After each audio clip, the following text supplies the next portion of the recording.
Google, ce gros obsédé textuel. Il adore quand tu lui écris des mots d'amour. Et oui, c'est pourquoi on aime dire dans le monde du SEO que le contenu est roi.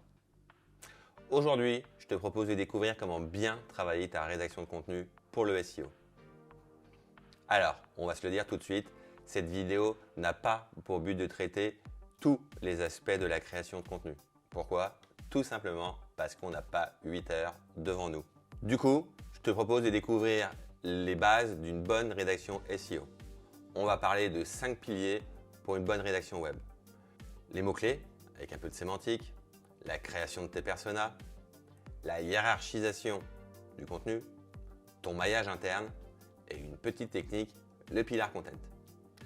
Alors, avant de commencer, si le sujet te passionne, je te conseille une seule chose, c'est de lire ce livre, le livre d'Isabelle Canivet, bien rédigé pour le web. Allez, c'est parti. Première partie, les mots-clés, la sémantique. Le premier point que je vais aborder avec toi, c'est déjà presque une forme de digression. Mais bon, ça me semble essentiel de commencer par là. Parce que qu'on se le dise, si tu en viens à écrire du contenu sur ton site en pensant à ton SEO, c'est que je pense que ton objectif, c'est avant tout de venir te positionner sur les moteurs de recherche sur une thématique particulière. Donc si on est OK là-dessus, pour moi, la première chose à faire, c'est de te poser la question de tes mots-clés. Sur quoi est-ce que tu as envie que ton site vienne se positionner sur Google? Alors non, le but de cette vidéo, ça va pas être de t'apprendre à bien venir choisir tes mots-clés. Je te ferai une vidéo pour traiter uniquement ce point-là. Mais voilà ce que tu peux déjà retenir. Regarde les pages de tes concurrents pour voir sur quoi ils essaient de se positionner. Regarde sur Google le nombre de résultats sur un mot-clé qui correspond à tes activités. Dans les résultats, regarde si tu penses qu'il y a des gros concurrents ou pas. Fais un tableau sur Google Sheet avec toutes ces informations et regarde où tu penses pouvoir venir te positionner. Alors, c'est une technique certes basique, mais au moins tu commences déjà à te poser les bonnes questions. Comme tu le verras dans la vidéo qui sera consacrée à la recherche des mots-clés, on parlera aussi de longue traîne, d'intention de recherche, de position zéro et bien plus encore. Tiens, pendant qu'on y est, un petit conseil comme ça en passant sur tes mots-clés. Lorsque tu vas venir écrire tes pages, pense bien à te focaliser sur un seul mot-clé et un seul champ sémantique.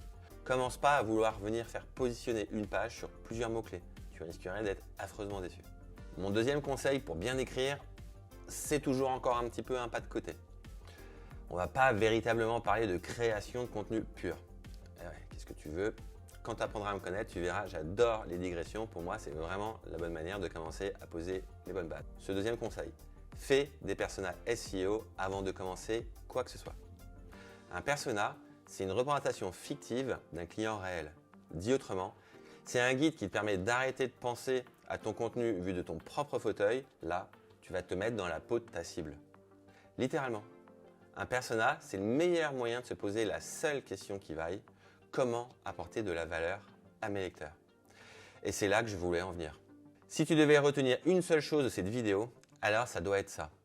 Si tu veux faire du contenu optimisé pour ton référencement naturel, oublie Google. Oublie toutes les règles pour n'en respecter qu'une seule. Intéresse-toi à tes lecteurs.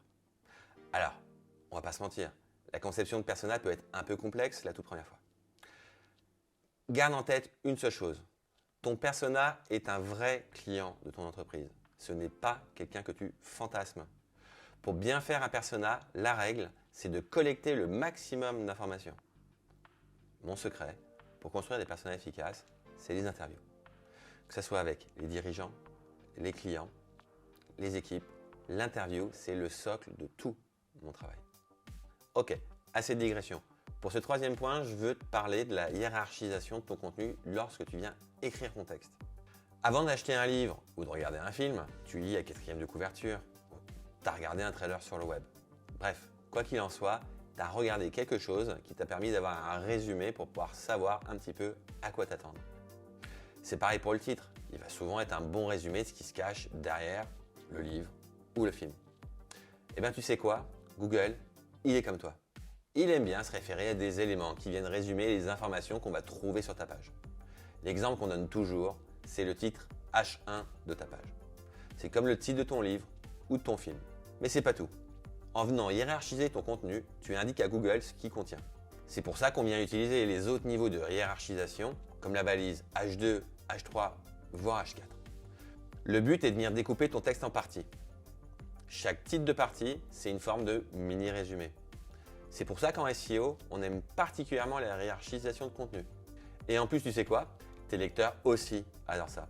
Tu vas vite t'en rendre compte, quand tu fais plaisir à tes utilisateurs, tu fais plaisir à Google. Et en plus, la réciproque est totalement vraie. La plupart du temps, faire plaisir à Google, c'est aussi faire plaisir à ses utilisateurs. Sous WordPress, ton H1, la plupart du temps, c'est le titre que tu vas venir indiquer directement dans ton back-office. Ensuite, tes H2 et tes H3, ça va être les titres de tes catégories. Donc ici, tu vois, j'ai une H2 et ici, je vais avoir une H3. C'est à toi de déterminer en fonction de la hiérarchisation de ton contenu.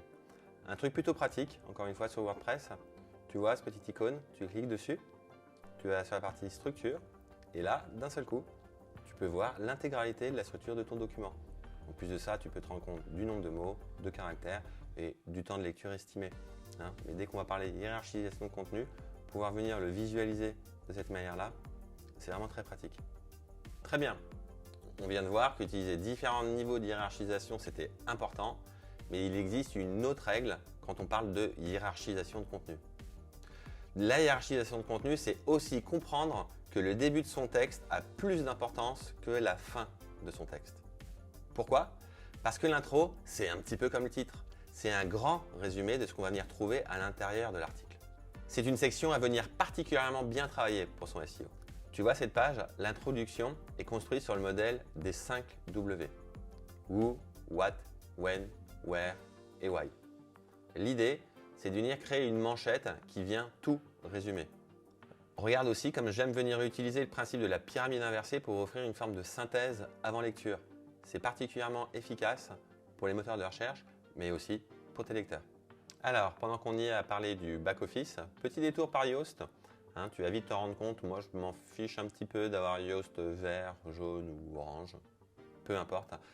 Je viens surtout l'utiliser pour deux parties, venir écrire un titre SEO. Donc ce que je te conseille de toujours venir travailler un titre plus ou moins différent que ton H1. Tu peux le voir